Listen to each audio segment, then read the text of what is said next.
Assalamualaikum warahmatullahi wabarakatuh. Kami dari kelompok 6 akan mempresentasikan tentang video ekosistem sungai.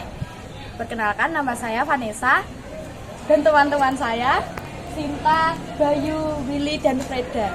Silahkan disimak. Apa itu ekosistem sungai? Nah, sebelum kita mengenal ekosistem sungai, kita harus tahu terlebih dahulu apa itu ekosistem.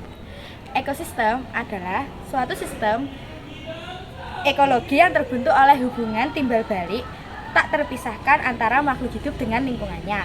Ekosistem dikatakan juga suatu tatanan kesatuan secara utuh dan menyeluruh antara segenap unsur lingkungan hidup yang saling mempengaruhi. Nah, sekarang mari kita bahas apa itu ekosistem sungai. Ekosistem sungai merupakan salah satu ekosistem yang paling produktif dan beragam di dunia. Sungai menyediakan jalur air yang mengalir melalui berbagai jenis lingkungan, membentuk jaringan yang menghubungkan daratan dengan lautan. Komponen utama dalam ekosistem adalah organisme hidup biotik dan lingkungan fisik abiotik. Apa itu komponen biotik? Komponen biotik adalah komponen lingkungan yang terdiri atas makhluk hidup.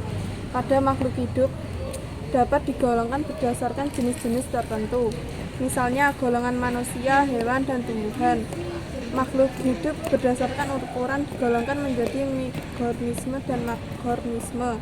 Dan apa itu komponen abiotik? Komponen abiotik adalah istilah yang biasanya digunakan untuk menyebut sesuatu yang tidak hidup. Komponen abiotik merupakan komponen penyusun ekosistem yang terdiri dari benda-benda tak hidup. Beberapa contoh ekosistem biotik dan abiotik. Contoh ekosistem biotik terdiri dari makhluk hidup seperti manusia, tumbuhan, hewan, dan mikroorganisme.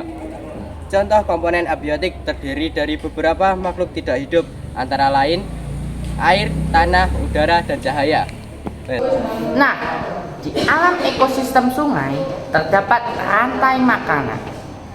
Rantai makanan adalah serangkaian proses makan dan dimakan antara makhluk hidup berdasar urutan tertentu yang terdapat peran produsen, konsumen, dan dekomposer untuk kelangsungan hidup.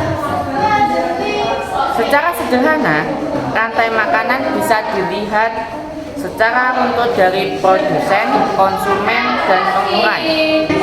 Contoh rantai makanan di sungai, dari energi matahari, lalu menjadi tumbuhan air, lalu tumbuhan air dimakan serangga air, lalu dimakan kadal, ular, lalu dimakan buaya, dan terakhir dimakan pengurai. Nah, sekian dari saya. Mungkin ada beberapa banyak contoh di ekosistem itu. Akhir dari saya, salam sehat, love you all.